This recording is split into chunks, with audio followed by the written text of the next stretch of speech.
Selamat malam, Bapak Ibu, Saudara yang dikasihi oleh Tuhan kita Yesus Kristus.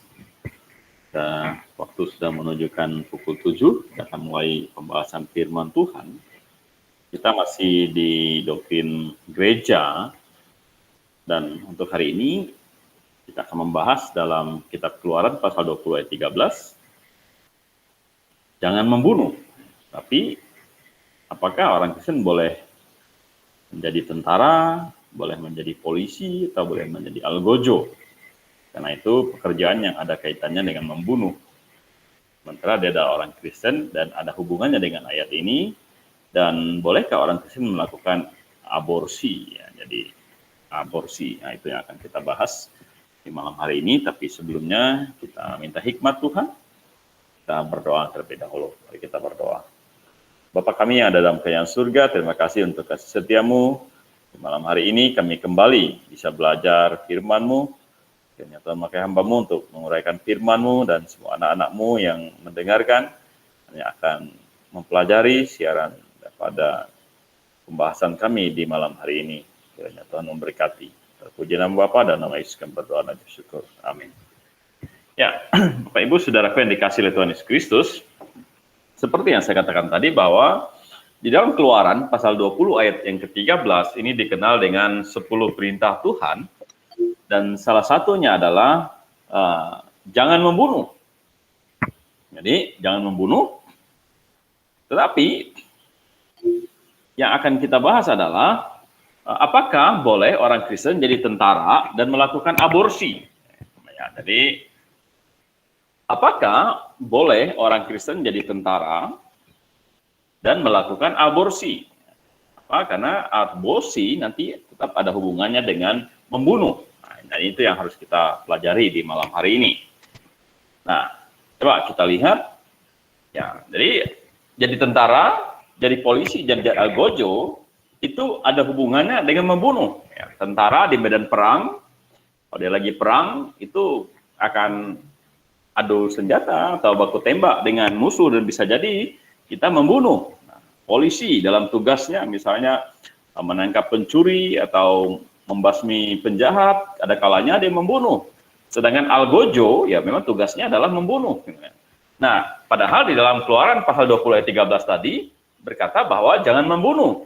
Nah, oleh sebab itu, bolehkah orang Kristen menjadi tentara kalau begitu? Karena ujung-ujungnya bisa membunuh. Bolehkah polisi jadi tentara, jadi polisi orang Kristen?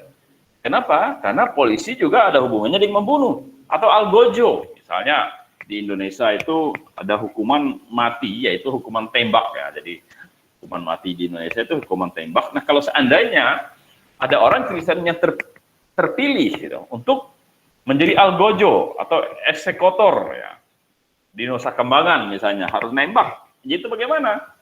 Nah, kalau dia nembak kan dia membunuh. Nah, memang sasarannya harus mati gitu. Itu bagaimana gitu. Nah, ini akan kita bahas.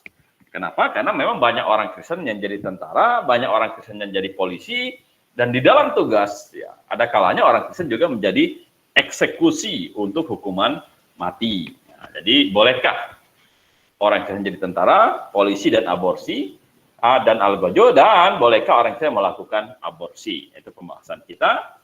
Nah, mengapa saya bahas ini? Karena ada kelompok-kelompok kekristenan tertentu melarang orang Kristen jadi tentara, melarang orang Kristen jadi polisi, dan melarang orang Kristen jadi algojo. Bahkan mereka melarang orang Kristen ikut dalam wajib militer. Ya, jadi wajib militer atau ikut perang itu tidak boleh gitu. Misalnya apa?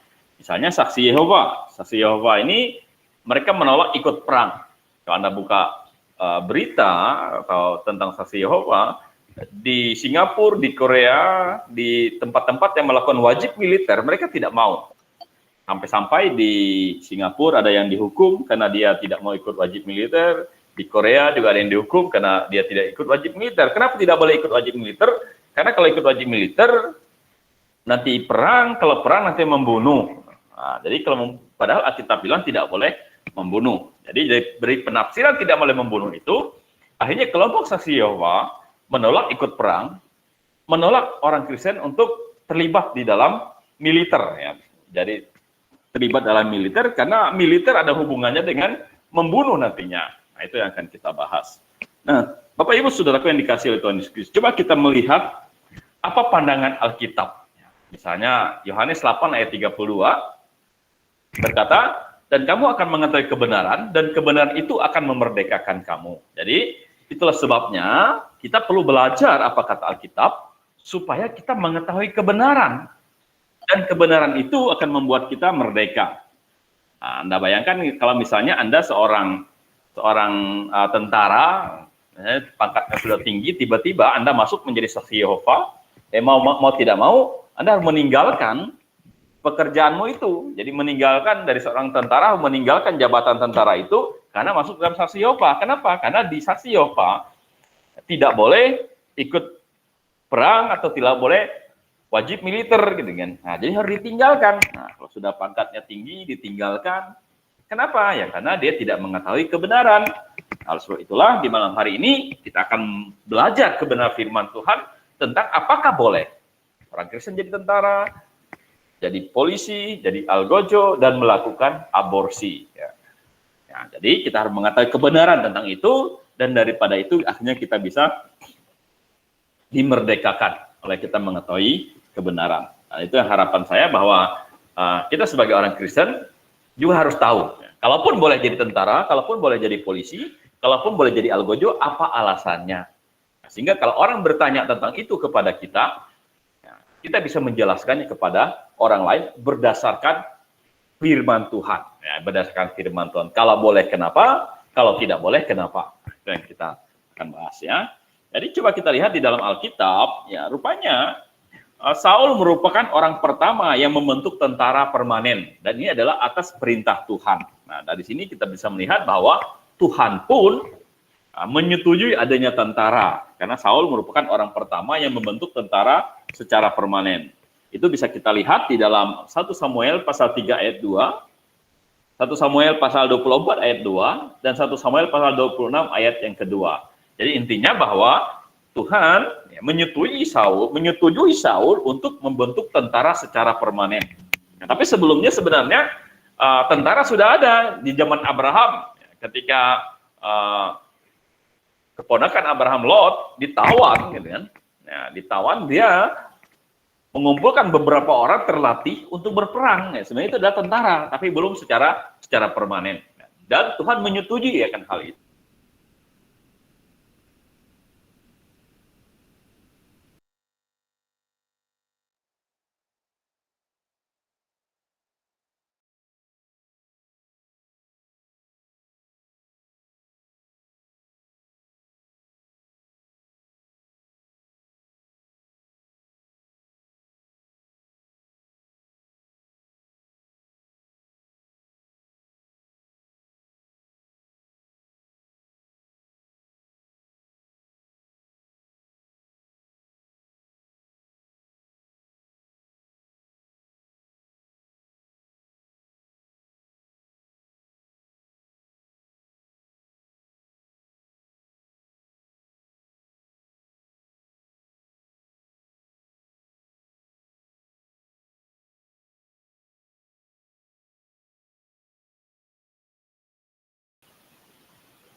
Baik, selamat malam.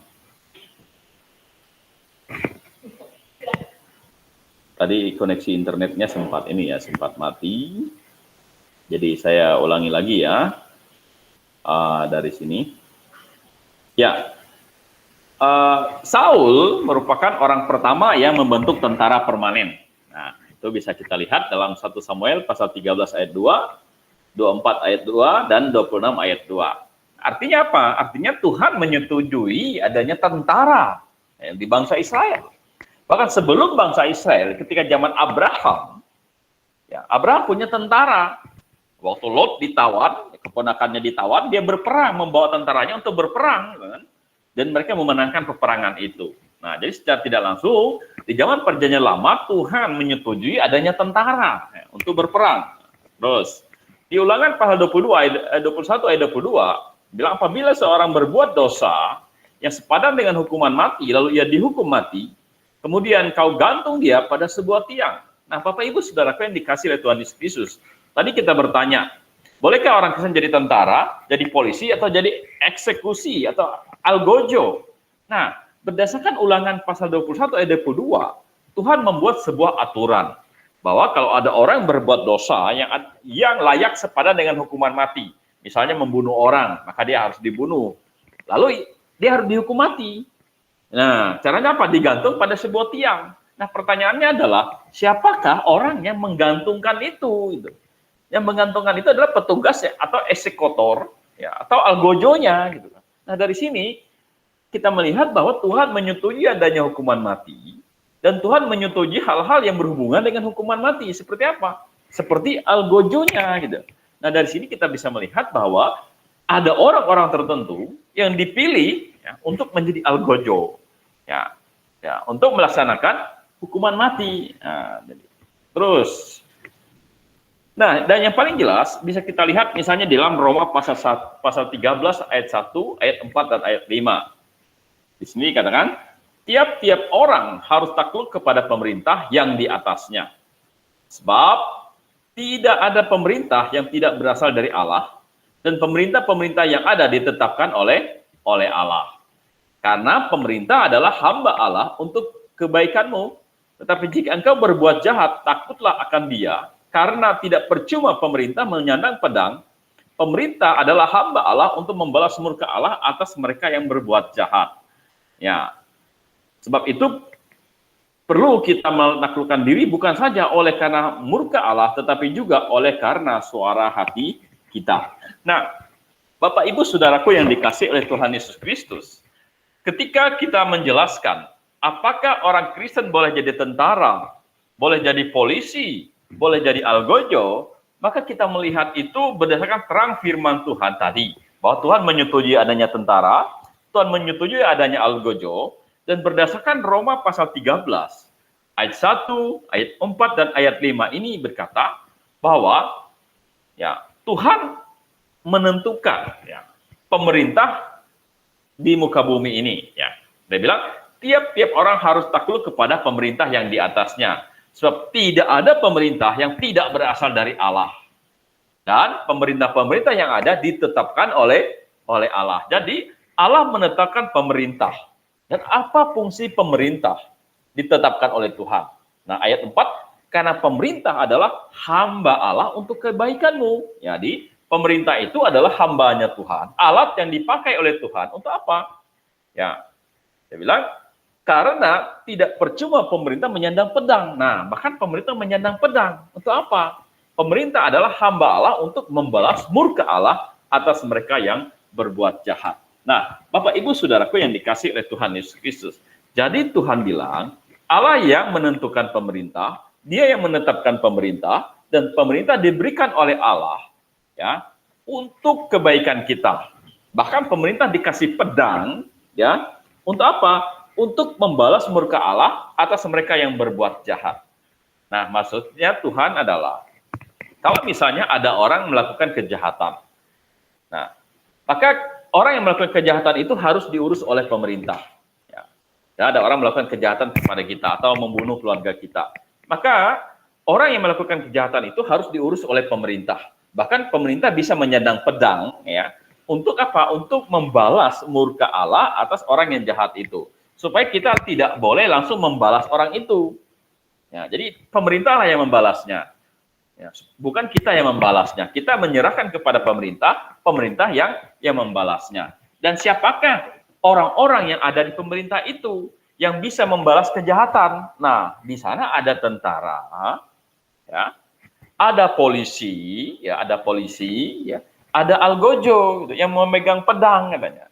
Jadi kalau misalnya ada orang bunuh orang dan pemerintah menjatuhkan hukuman mati, maka tugas itu diberikan kepada siapa? Kepada algojo untuk melakukan hukuman mati. Dan kalau seandainya seorang algojo itu adalah seorang Kristen, kebetulan dia adalah seorang Kristen, nah, dipilih oleh pemerintah untuk melakukan eksekusi, pembunuhan, hukuman mati, maka sebenarnya ketika dia melakukan itu, dia tidak mewakili dirinya untuk melakukan itu, tapi dia melakukan itu mewakili pemerintah, ya, untuk membalas murka Allah terhadap mereka yang berbuat jahat, gitu. Ya sebenarnya baik dia tentara, baik dia polisi, baik dia algojo, ketika dia misalnya harus membunuh di medan pertempuran, ya tentara, ketika misalnya dia harus membunuh penjahat, misalnya seorang polisi, atau ketika seorang algojo harus melakukan eksekusi mati, maka di mata Tuhan itu bukan mewakili diri mereka, pribadi mereka gitu. Tetapi mereka melakukan pembunuhan itu adalah mewakili pemerintah, dan pemerintah itu yang ditetapkan oleh Allah untuk melakukan pembalasan kepada mereka yang berbuat jahat.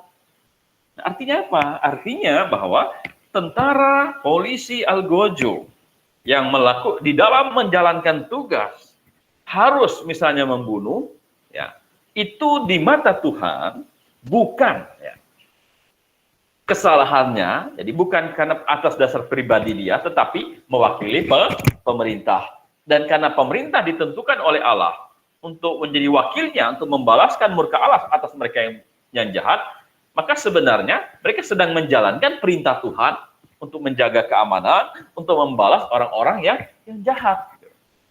Nah, maksud saya begini, jadi tentara, polisi, dan algojo, ya, kalau mereka membunuh ya, dalam tugas negara, ya, maka di mata Tuhan mereka tidak membunuh dalam arti atas pribadi mereka. Gitu.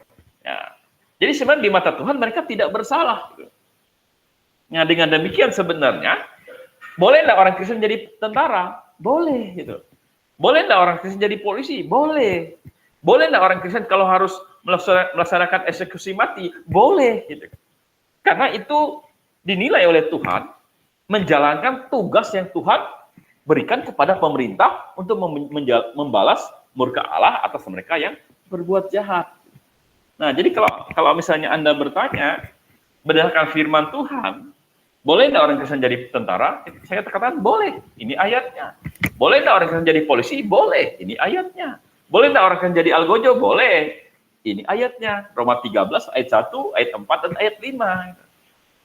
Nah, makanya kalau misalnya kelompok saksi Yehova bilang, oh nggak boleh wajib militer karena nanti di sana akan nembak dan nembak itu akan membunuh. Nah, kita bilang beda. Ini membunuh mewakili pemerintah, bukan mewakili dirinya. Gitu.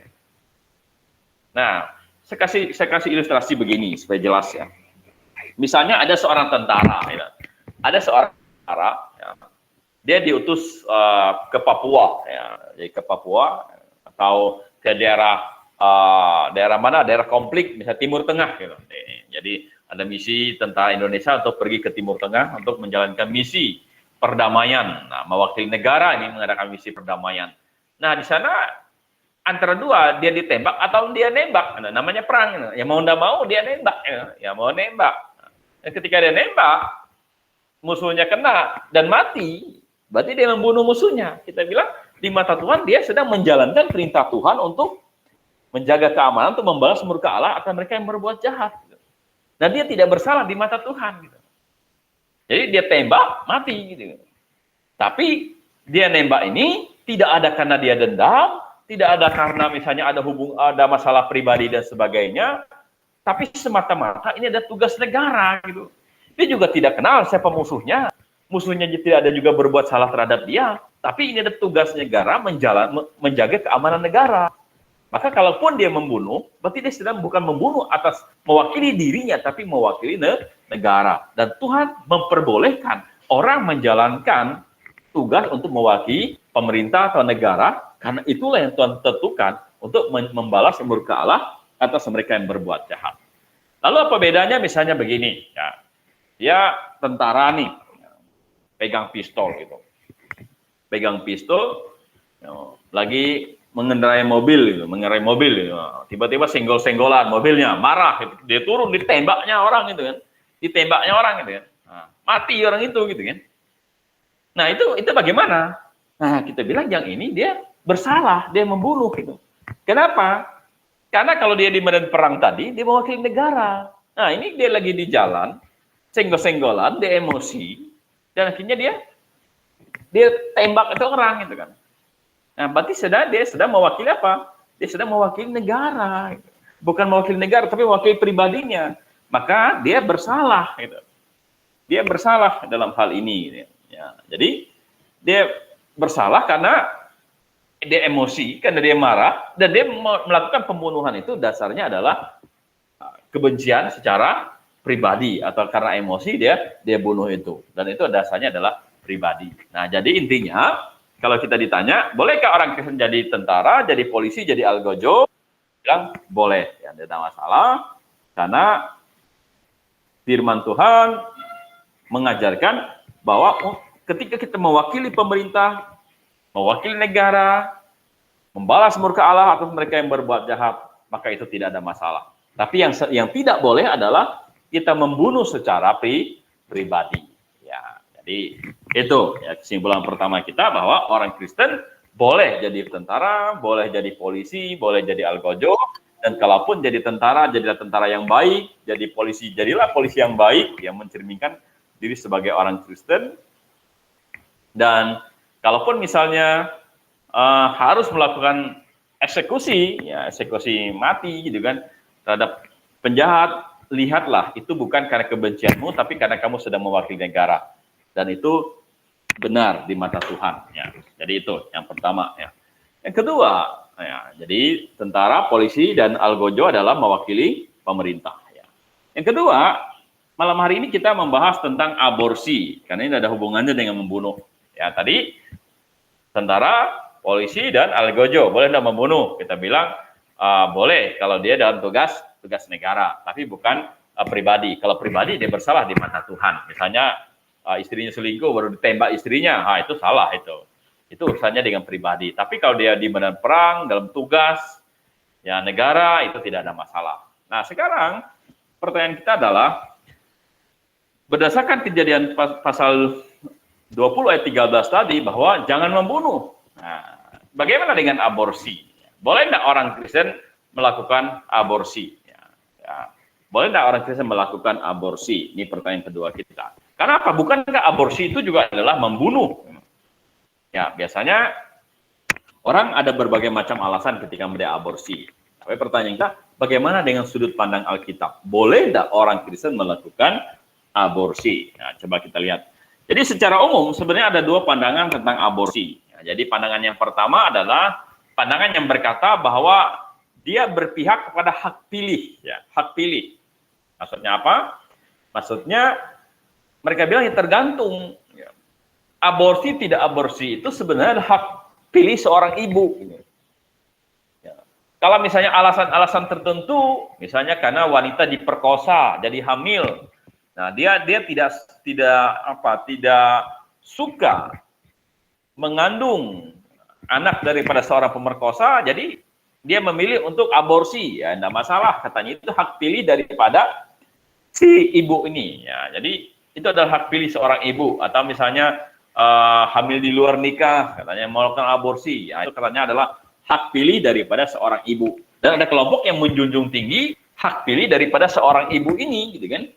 Nah, tetapi juga ada kelompok yang kedua yang berkata bahwa mereka lebih memilih hak hidup. Hak hidup artinya bahwa setiap manusia layak untuk hidup. Setiap pribadi layak untuk hidup, termasuk bayi yang ada di dalam kandungan. Dia punya hak untuk hidup. Dengan demikian, mereka bilang tidak boleh melakukan aborsi. Karena kalau melakukan aborsi berarti itu tidak menghargai hak hidup daripada bayi itu. Apapun alasannya, entah dia misalnya karena hamil karena diperkosa, hamil di luar nikah, atau hamil dengan tidak diinginkan, atau hamil dengan kecacatan, atau apapun juga, dia punya hak hidup. Karena dia punya hak hidup, maka dia tidak boleh, ya, jadi dia tidak boleh diaborsi. Nah, jadi ada dua pandangan itu secara umum. Tetapi malam hari ini kita akan melihat bagaimana sudut pandang Alkitab. Nah, itu kan pandangan secara umum, hak pilih, ya, diberikan kepada seorang ibu, hak hidup daripada pribadi. Setiap pribadi punya hak hidup, termasuk bayi yang ada dalam kandungan. Tetapi yang penting kita melihat bagaimana dari sudut pandang Alkitab. Ya, apakah Alkitab berbicara tentang aborsi? Ya, kembali lagi di dalam Alkitab berkata bahwa jangan membunuh. Keluaran pasal 20 ayat yang ke-13. Nah, jadi jangan membunuh. Nah, Bapak Ibu Saudaraku yang dikasih oleh Tuhan Yesus Kristus. Kalau kita membuka Alkitab, ya, baik misalnya dalam bahasa Indonesia, dalam bahasa Inggris, dan berbagai macam bahasa, kita tidak menemukan ada istilah aborsi di Alkitab. Ya. Jadi kalau tanya tulis ketik aborsi, cari, itu tidak didapatkan. Tetapi bukan berarti bahwa konsep tentang aborsi itu tidak ada di dalam Alkitab. Alkitab banyak berbicara tentang aborsi, dan itu yang akan kita bahas di malam hari ini. Ya. Yang pertama, Alkitab bilang jangan membunuh. Ya. Nah, kata jangan membunuh di sini itu dalam bahasa aslinya punya pengertian jangan membunuh terhadap orang yang tidak bersalah. Nah, Bapak Ibu Saudaraku yang dikasih oleh Tuhan Yesus Kristus, mengapa ini saya perlu tekankan bahwa jangan membunuh yang dimaksud dalam bahasa aslinya adalah jangan membunuh terhadap orang yang tidak bersalah. Maksudnya adalah karena ada kelompok-kelompok tertentu bilang, nah, di dalam Keluaran pasal 20 ayat 13 jangan membunuh. Berarti kalau begitu kita tidak setuju dengan hukuman mati. Karena hukuman mati itu membunuh. Nah, kita bilang sebenarnya tidak. Gitu. Yang dimaksud oleh Alkitab, ketika Alkitab bilang jangan membunuh, maksudnya adalah jangan membunuh terhadap orang yang tidak bersalah. Gitu. Tapi kalau ada orang yang bersalah, yang dijatuhkan hukuman mati, ya kita orang fundamentalis adalah orang yang setuju akan hukuman mati. Ya, mungkin ada suatu sesi saya akan bahas tentang hukuman mati nanti. Apakah kita orang Kristen yang setuju dengan hukuman mati? Gitu. Karena apa? Karena katanya kalau mau setuju dengan hukuman mati, maka tidak ada kasih. Setuju dengan hukuman mati, maka tidak ada pengampunan. Kalau setuju dengan hukuman mati, maka seolah kita yang menentukan hidup matinya seseorang. Ya. Kalau setuju dengan hukuman mati, di mana HAM katanya. Karena hidup mati orang kan tidak ditentukan oleh orang lain katanya. Ya, itu nanti akan kita bahas. Tapi intinya bahwa kita sebagai orang Kristen adalah orang fundamentalis setuju dengan hukuman mati. Kenapa? Karena yang dimaksud dengan jangan membunuh, ini maksudnya jangan membunuh terhadap orang yang tidak bersalah. Bukan semua orang tidak boleh dibunuh. Karena Alkitab di bagian tertentu menyetujui dengan hukuman mati. Misalnya ini, coba kita lihat. Ulangan pasal 19 ayat 10. Supaya jangan tercurah darah orang yang tidak bersalah di negeri yang diberikan Tuhan Allahmu kepadamu menjadi milikmu dan hutang darah melekat padamu.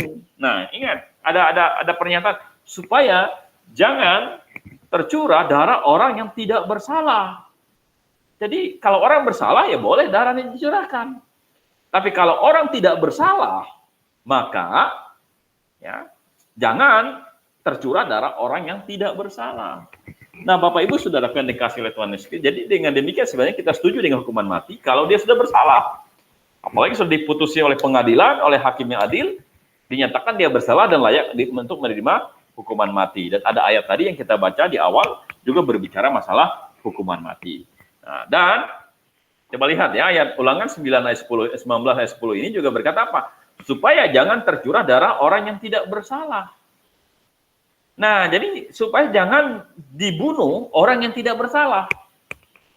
Nah, ayat ini bisa kita juga pakai untuk konteks aborsi. Bayi di dalam kandungan itu kan pribadi orang yang tidak bersalah. Jadi, karena bayi adalah orang yang tidak bersalah, atau bahkan dia belum melakukan kesalahan, belum melakukan sesuatu yang membuat dia layak untuk dihukum. Karena dia belum bertindak, belum melakukan perbuatan apapun juga, apalagi kesalahan. Nah, jadi berdasarkan Ulangan pasal 19 ayat 10 ini, jelas dikatakan supaya jangan tercurah darah atau jangan dibunuh orang yang tidak bersalah. Nah, dari ayat ini kita setuju bahwa tidak boleh melakukan aborsi karena bayi adalah orang yang tidak bersalah. Dan itu tidak boleh dibunuh oleh siapapun juga gitu. Dengan alasan-alasan apapun juga, dia tidak boleh dibunuh karena dia tidak bersalah gitu. Nah, Bapak Ibu Saudaraku yang dikasih oleh Tuhan Yesus Kristus. Tetapi ada orang berkata, tadi kan tidak boleh membunuh orang yang tidak bersalah. Ya, tapi ada orang berkata, apakah bayi dalam kandungan adalah orang? Kalau dia orang, ya memang tidak boleh bunuh orang tidak bersalah. Tapi katanya bayi dalam kandungan itu belum orang. Gitu. Nah, karena dia belum orang, ya bolehlah dia dibunuh. Nah, Bapak Ibu Saudaraku yang dikasih oleh Tuhan Yesus Kristus. Sebenarnya masalahnya tuh ada di mana? Masalahnya tuh ada di mana? Masalahnya tuh ada di sini. Kapan kehidupan itu dimulai? Nah, ini yang penting. Kapankah sebenarnya kehidupan itu dimulai? Ya. Ada orang menghitung kehidupan itu dimulai sejak dia lahir. Ya, jadi misalnya pas dia keluar lahir, langsung nangis gitu. Ah, itulah kehidupan. Ah, itulah orang, sudah itulah manusia gitu. Jadi sebelum dia lahir dia belum manusia. Kenapa? Karena kelahiran kehidupan dimulai sejak dia lahir. Sejak dia lahir dari kandungan ibunya gitu kan. Nah, baru dia manusia, baru dia orang. Nah, itu yang tidak boleh dibunuh katanya. Tetapi kalau dia belum lahir bagaimana? Nah, kita bilang sebenarnya gini, kalau kita katakan bahwa kehidupan dimulai sejak dia lahir, atau sesaat setelah dia lahir, maka pertanyaan kita adalah, 1 menit atau 2 menit sebelum dia dilahirkan, itu apakah dia sudah orang? Jadi, kalau kehidupan dimulai sejak dia lahir, maka pertanyaan adalah 1 menit atau 2 menit sebelum dia lahir, ya, masih dalam proses ibunya ngedang mau keluar itu, apakah dia sudah orang? Kita bilang sebenarnya dia sudah orang, sudah sama aja sebenarnya gitu. Tapi bedanya apa? Satunya orang yang sudah dilahirkan, ya satunya orang yang masih dalam kandungan gitu. Dengan semuanya lengkap dan sempurna sama gitu. Bedanya dia 2 menit di dalam sama 2 menit dengan dia di luar gitu kan. Tapi sama-sama sudah orang. Gitu. Nah, makanya pertanyaan kita adalah kita tarik terus dari mana sebenarnya kehidupan itu dimulai kalau gitu. Ya, dari mana kehidupan itu dimulai gitu. Apakah sejak dia lahir? Kalau sejak dia lahir, berarti sebelum dia lahir belum manusia, belum orang. Padahal 2 menit, 1 menit sebelum dia lahir pun dia sudah manusia yang utuh gitu. Yang sempurna. Eksis keberadaannya, cuma satu eksis di luar, satunya eksis di dalam. Gitu. Lalu kalau gitu kita tarik terus sejak kapan bayi itu dalam kandungan disebut orang? Atau kehidupan itu dimulai sejak kapan gitu? Nah, jadi kita percaya bahwa sebenarnya kehidupan itu dimulai sejak apa? Kehidupan dimulai sejak terjadinya pembuahan. Jadi sejak terjadi pembuahan, ya, ada sel telur ibu ya, bertemu dengan sel sperma ayah, ya. Dan dua-duanya ini membawa gen ya, ada gen ayah, ada gen ibu. Ya, jadi setengah gen ayah, setengah gen ibu bersatu dalam namanya pembuahan. Dan ketika terjadi pembuahan, di mana gen ayah dan gen ibu ya betul bersatu, nah itulah dimulai sejak kehidupan. Kenapa? Karena gen ibu, ya, gen ayah, sebelum mereka bersatu, itu adalah pribadi ibu, itu adalah pribadi ayah. Tetapi ketika terjadi pembuahan, ini bersatu, nah gennya sudah berbeda dengan gen ibu, berbeda dengan gen ayah. Tapi dia membawa setengah gen ibu, setengah gen ayah, ya. Tetapi ini membentuk satu manusia baru, gitu, manusia baru yang gen baru, gitu, yang tidak persis sama dengan ayah dan tidak persis sama dengan ibu. Jadi oleh sebabnya kita percaya bahwa kehidupan itu dimulai sejak kapan? Sejak terjadinya pembuahan. Dan sejak terjadinya pembuahan, maka tidak boleh dilakukan aborsi. Itulah kehidupan. Kalau seseorang melakukan aborsi, ya, maka itu ya, sudah adalah dosa di mata Tuhan. Karena itu adalah pembunuhan. Ya, Alkitab bilang jangan membunuh. Nah, sejak kapan kehidupan dimulai? Sejak terjadi pembuahan. Jadi kalau sudah terjadinya pembuahan, ya, dan seseorang melakukan aborsi, maka di mata Tuhan dia sudah membunuh. Karena kehidupan dimulai sejak pembuahan. Di mana ada ayatnya? Ini. Yeremia pasal 1 ayat 5. Sebelum aku membentuk engkau dalam rahim ibumu, aku telah mengenal engkau. Dan sebelum engkau keluar dari kandungan, aku telah menguduskan engkau. Aku telah menetapkan engkau menjadi nabi bagi bangsa-bangsa. Lihat bahwa sebelum aku membentuk engkau dalam rahim ibu, aku telah mengenal engkau. Dan sebelum engkau keluar dari kandungan, aku telah menguduskan engkau, aku telah menetapkan engkau menjadi nabi bagi bangsa-bangsa. Tuhan bilang kepada Yeremia, aku sudah membentuk engkau dalam rahim ibumu. Sebelum aku membentuk engkau dalam rahim ibumu, aku telah mengenal engkau. Tuhan sudah kenal Yeremia, bahkan sebelum dibentuk di dalam rahim ibunya. Yeremia sudah adalah Yeremia, gitu. Bahkan Tuhan sudah apa? Tuhan sudah menetapkan tugas bagi dia untuk menjadi nabi bagi bangsa-bangsa. Sejak kapan? Sejak di dalam rahim ibunya. Itulah sebabnya kita bilang tidak boleh melakukan aborsi.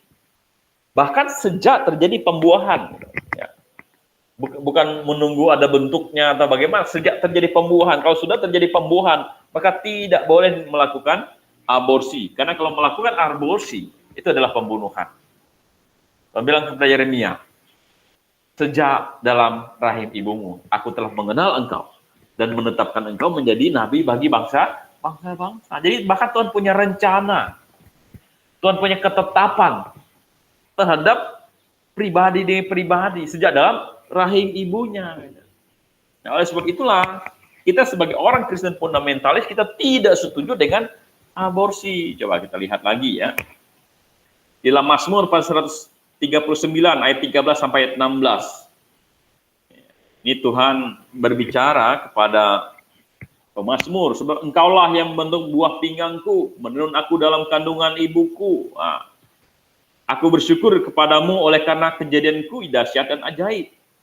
Ajaib apa yang kau buat dan jiwaku benar-benar menyadarinya. Tulang-tulangku tidak terlindungi bagimu ketika aku dijadikan di tempat tersembunyi. Ya, jadi dijadikan di tempat tersembunyi itu maksudnya di dalam kandungan ibunya. Gitu. Dan aku direkam di bagian bumi yang paling bawah, dalam kandungan. Gitu. Direkam, semua kejadian, semua apa itu dibentuk oleh Tuhan. Ya, terus apa lagi? Matamu melihat selagi aku bakal anak. Nah, jadi sudah bakal anak pun sudah dilihat Tuhan, diperhatikan oleh Tuhan. Dan dalam kitab-kitabmu semua tertulis hari-hari yang akan dibentuk. Sebelum ada satupun daripadanya. Nah, Bapak Ibu Saudaraku yang dikasih oleh Tuhan Yesus. Dia bilang apa? Engkau matamu melihat selagi aku bakal anak. Maksud bakal anak pun terjadi pembuahan pun Tuhan sudah melihat dia suatu pribadi. Bahkan Tuhan sudah menulis semua dalam hari-harinya, dalam kitabnya. Sebelum ada satupun daripadanya. Nah, dari sini kita melihat bahwa Alkitab mendukung kehidupan dimulai sejak terjadinya pembuahan. Sejak sel telur ibu bertemu dengan sel sperma ayah. Ketika bertemu, itulah kehidupan. Satu pribadi yang baru. Ya, satu pribadi yang baru. Yang tidak boleh diambil ya kehidupannya atau dibunuh. Maka itu sebab itulah kita tidak setuju dengan yang namanya aborsi. Terus coba kita lihat lagi. Menghilangkan kehidupan dalam rahim adalah pembunuhan. Jadi menghilangkan kehidupan dalam rahim adalah pembunuhan. Ya. Di Keluaran pasal 21 ayat 22 sampai 23, dia bilang begini, apabila ada orang berkelahi dan seorang dari mereka tertumbuk, nah, tertumbuk itu maksudnya kena pukul, nah, kepada seorang perempuan yang sedang mengandung, sehingga keguguran kandungan, tetapi tidak mendapat kecelakaan yang membawa maut, maka pastilah ia didenda sebanyak yang dikenakan oleh suami perempuan itu padanya, dan ia harus membayar menurut hukum hakim. Ya, terus, tetapi jika perempuan itu mendapat kecelakaan yang membawa maut, maka engkau harus memberikan nyawa, ganti nyawa. Nah, Bapak Ibu Saudaraku yang dikasih oleh Tuhan Yesus Kristus, di Keluaran pasal 21 ayat 22 sampai 23 ini berbicara masalah hukum di bangsa Israel. Jadi katanya apabila saat ada orang kelahi dan tiba-tiba dekat itu misalnya ada perempuan sedang hamil dan dia misalnya kena tumbuk, kena pukul, nah, sehingga apa? Sehingga sebenarnya itu bukan keguguran sebenarnya, tapi lahir gitu, keluar, sebenarnya keluar kandungannya, itu dalam bahasa aslinya keluar kandungannya. Makanya saya di sini kasih tanda merah, keluar kandungannya, tetapi tidak mendapat celaka yang membawa maut. Maksudnya apa? Maksudnya, kalau ini ada orang kelahi, kena pukul, perempuan sedang hamil, kena tendang atau kena apa, nah tiba-tiba keluar kandungannya. Nah, keluar kandungan itu maksudnya apa? Ini mungkin kayak lahir prematur atau tiba-tiba jadi lahir, kan? Nah, tetapi tidak mendapat celaka yang membawa maut. Maksudnya apa? Maksudnya bayinya selamat, ibunya juga selamat. Nah, maka pastilah ia didenda sebanyak yang dikenakan oleh suami perempuan itu kepadanya. Dan ia harus membayarnya menurut putusan hakim. Nah, itu maksudnya. Ya. Tetapi jika perempuan itu mendapat celaka, ya, jadi sebenarnya jika perempuan itu mendapat celaka, sebenarnya dalam bahasa ini bukan perempuan itu mendapat celaka, tetapi kandungannya itu mendapat celaka, membawa maut, artinya bayi itu mati dalam kandungan, maka engkau harus mati, atau ketika dilahirkan jadi mati, ya, maka engkau harus memberi nyawa, ganti nyawa. Nah, Bapak Ibu Saudaraku yang dikasih oleh Tuhan Yesus Kristus, jadi Tuhan bilang, kalau ada orang membuat perempuan itu melahirkan, tertumbuk, membuat perempuan itu bayinya mati, ya, membawa maut, maka engkau harus memberi nyawa, ganti nyawa. Ini hukum mati, gitu. Nyawa ganti nyawa. Kenapa? Karena Tuhan menghargai kehidupan bayi yang ada dalam kandungan. Gitu. Itu apabila sudah nyawa, itu nyawa ganti nyawa. Jadi kalau bayi itu akhirnya mendapat celaka, membawa maut, maka orang yang melakukan tindakan menyebabkan bayi dalam kandungan itu lahir dan dia menyebabkan dia mati, maka nyawa ganti nyawa. Karena Tuhan menghitung itu sudah nyawa. Nah, ini sesuai dengan pandangan kita bahwa sejak terjadi pembuahan itu sudah kehidupan dan tidak boleh dilakukan aborsi. Oke. Mazmur pasal 106 ayat 36 sampai ayat 38. Coba kita lihat ya. Mereka beribadah kepada berhala-berhala mereka yang menjadi perangkap bagi mereka. Mereka mengorbankan anak lelaki mereka dan anak-anak perempuan mereka kepada roh jahat dan menumpahkan darah orang yang tak bersalah. Darah anak-anak laki-laki dan anak-anak perempuan mereka yang mereka korbankan kepada berhala-berhala Kanaan sehingga negeri itu cemar oleh hutang darah. Jadi Bapak Ibu Saudaraku yang dikasih oleh Tuhan Yesus Kristus, ini peringatan Tuhan kepada bangsa Israel. Gitu. Dia bilang, kok kalian sekarang meniru kejahatan orang-orang Kanaan, orang-orang yang tidak mengenal Allah. Gitu. Ya, coba di sini katakan mereka mengorbankan anak-anak lelaki mereka dan anak-anak perempuan mereka kepada roh-roh jahat dan menumpahkan darah orang-orang tak bersalah. Siapa orang-orang tak bersalah di sini? Yaitu anak-anak lelaki dan anak-anak perempuan mereka yang mereka korbankan kepada berhala-berhala Kanaan. Nah, Bapak Ibu Saudaraku yang dikasih oleh Tuhan Yesus Kristus, kalau Anda membaca konteks daripada Mazmur 106 ayat 36 sampai 38 ini, penduduk-penduduk Kanaan atau bangsa-bangsa di sekitar bangsa Israel itu biasanya mereka melakukan pengorbanan anak. Ya, kepada dewa yang paling terkenal itu adalah dewa Molok. Ya, dewa Molok. Jadi dewa Molok. Biasanya dewa Molok itu, ya, dia digambarkan sebagai dewa yang membuka tangannya. Jadi membuka tangannya untuk persembahan anak laki-laki dan anak perempuan mereka. Nah, dan yang paling sadisnya lagi adalah kenapa Tuhan begitu marah kepada mereka sampai Tuhan bilang musnahkan mereka. Kenapa? Karena biasanya tangan si dewa ini itu dibakar, dibakar merah gitu. Sampai merah nyala sampai merah begitu kayak besi merah gitu. Baru bayi itu atau perempuan itu ditaruh di tangan yang merah ini gitu kan. Anda bayangkan itu kayak bayi itu kayak terpanggang gitu oleh api, oleh panasnya tangan yang merah itu. Dan dia mati dengan cara demikian gitu. Nah, Tuhan bilang ini adalah anak-anak yang tidak bersalah gitu. Anak laki-laki dan anak perempuan yang tidak bersalah gitu. Dan biasanya di kuil-kuil dewa Molok itu ada yang dinamakan ada yang dinamakan pelacuran bakti, pelacuran bakti.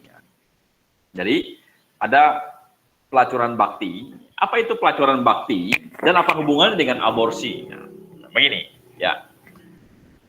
Ketika ada kuil berhala, misalnya ada kuil dewa Molok gitu ya. Nah, ada umatnya atau penyembah-penyembah daripada kuil itu biasanya adalah perempuan-perempuan. Mereka membaktikan diri mereka kepada Sang Baal. sang berhala. Ya. Jadi mereka membaktikan diri mereka kepada berhala mereka. Sehingga apa? Sehingga mereka rela menjadi seorang pelacur. Ya. Jadi rela menjadi seorang pelacur. Ya. Dan mereka disebut dengan pelacur bakti. Kenapa mereka menjadi pelacur bakti?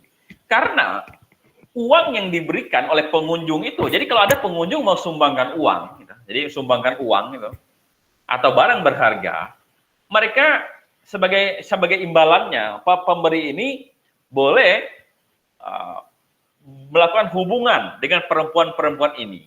Tetapi sebenarnya uang itu atau apapun yang diperoleh itu tidak diberikan kepada perempuan pelacur-pelacur bakti ini, gitu, tapi diberikan dipersembahkan kepada dewa Molok itu untuk kepentingan kuil di dewa Molok itu. Gitu. Nah, itulah sebabnya mereka disebut dengan pelacur bakti. Ini ada orang mau datang mau kasih persembahan, gitu. Oh, kamu kasih berapa? Gitu. Ya. Nah, oh saya kasih sekian. Oh, berarti kamu boleh ya, berhubungan dengan pelacur ini, gitu, dengan tarif segini gitu kan, tapi uangnya akan dipersembahkan kepada kuil, bukan kepada sang pelacur ini. Pelacur itu melakukan karena dia ingin menyembah sang dewa atau sang Baal ini, berhala ini, yaitu Molok itu gitu kan. Nah, dari ini kebanyakan dari hubungan pelacuran bakti itulah beberapa dari mereka yang hamil. Tapi dunia kedokteran pada waktu itu tidak sebagus sekarang. Jadi kadang-kadang mereka tunggu sampai bayi itu lahir gitu. Nah, sampai bayi itu lahir. Nah, setelah bayi itu lahir, nah itulah yang banyak yang dipersembahkan kepada si Molok itu yang di tangan yang merah oleh api itu, tangan yang panas dan dikasih bayi di tangan itu. Nah, itulah sebabnya Tuhan marah. Gitu. Itu membunuh anak laki-laki dan perempuan yang tidak bersalah gitu kan. Karena mereka belum tahu apa-apa. Itulah sebabnya kita bilang bahwa kita tidak setuju dengan yang namanya aborsi, karena aborsi itu adalah membunuh apapun alasannya gitu. Kalau mereka mempersembahkannya kepada berhala. Ya, karena keinginan mereka untuk menyenangkan hati berhala mereka, jadi mereka rela untuk mempersembahkan anak laki-laki dan perempuan mereka kepada roh jahat itu. Nah, bagaimana dengan kita? Bagaimana dengan Anda sebagai orang Kristen hari ini? Ya, berhala apakah yang ada di dalam diri kita? Atau kepada Anda sebagai seorang perempuan mungkin yang mengambil keputusan untuk aborsi gitu. Mungkin ada berhala misalnya gini, ada berhala misalnya kebebasan. Oh, saya ingin bebas. Kalau misalnya saya harus hamil, saya harus melahirkan, itu akan mengekang. Ya, jadi saya tidak mau punya anak. Jadi kalau saya pun hamil, saya akan aborsi. Ya, karena itu menghilangkan kebebasan. Saya akan terikat, saya akan terkungkung. Akan habis waktu saya untuk membesarkan anak, untuk menjaga dan sebagainya. Gitu. Ada orang seperti itu. Berhala, kebebasan menjadi berhala bagi dia. Karena kebebasan itulah dia melakukan aborsi. Maka kita bilang bahwa berhala bagi dia adalah kebebasan itu.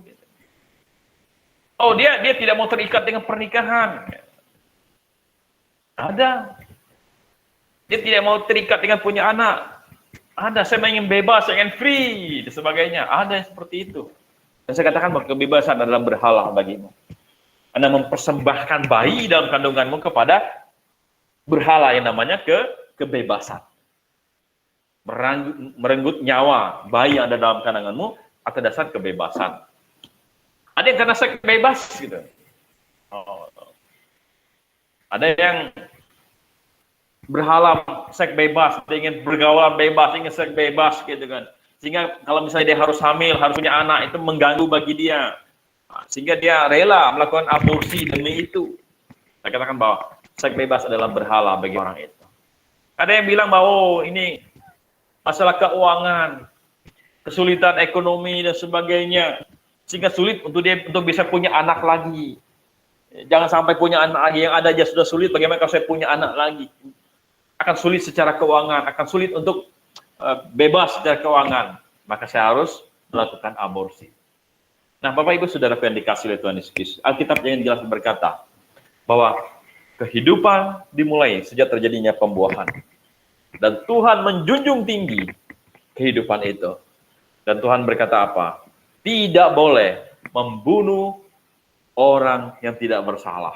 Anak-anak laki-laki, anak-anak perempuan yang tidak bersalah, tidak boleh dibunuh.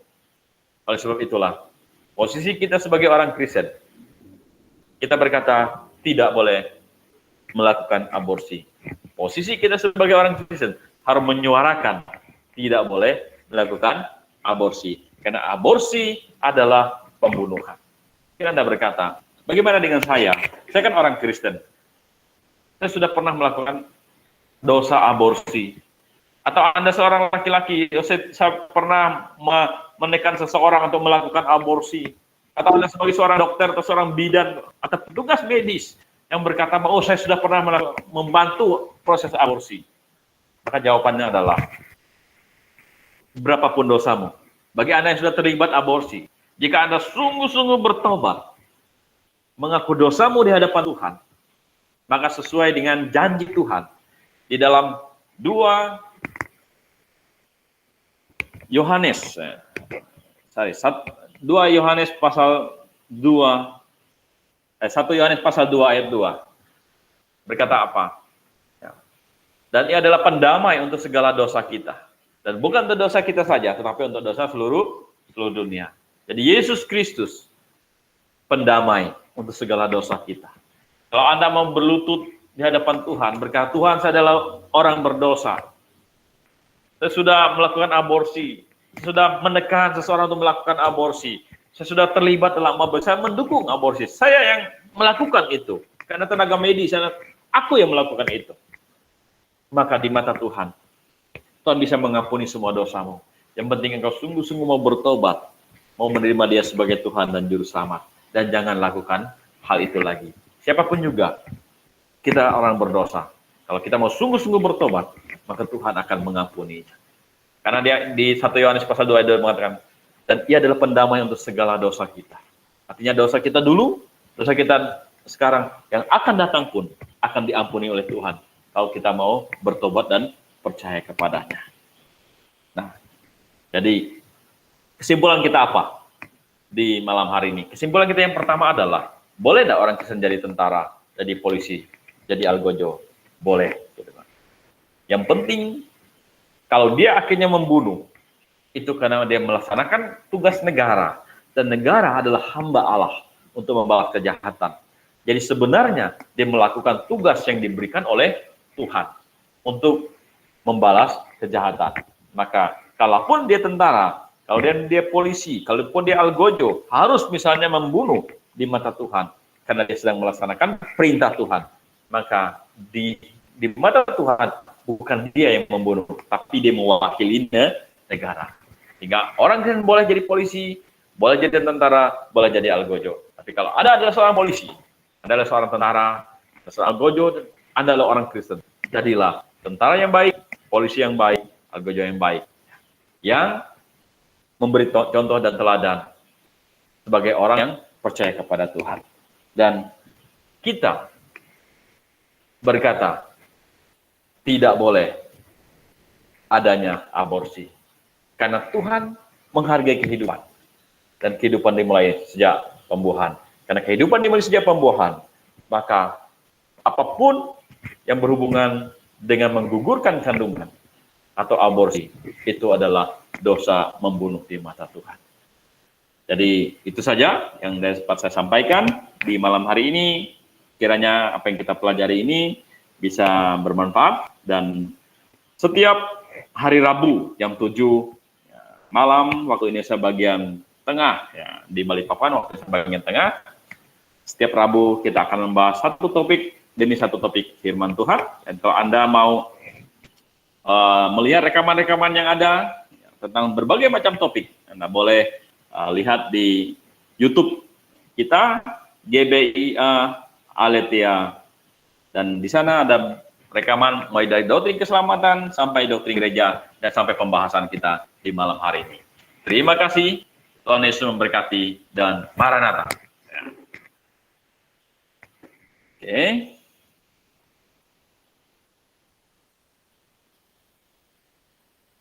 Kita lihat dulu.